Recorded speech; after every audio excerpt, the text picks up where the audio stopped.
السلام علیکم ورحمۃ اللہ وبرکاتہ نحمده ونصلی علی رسولہ الکریم اما بعد۔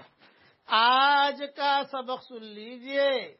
آج کے سبق کی سرخی ہے نماز سے دوستی کیجئے، پارٹ نمبر 115۔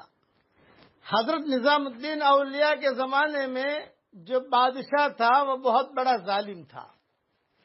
اس نے حضرت نظام الدین اولیاء رحمۃ اللہ علیہ کو خط لکھوایا اور یہ آرڈر نافذ کیا کہ روزانہ صبح شام میرے دربار میں آیا کرو۔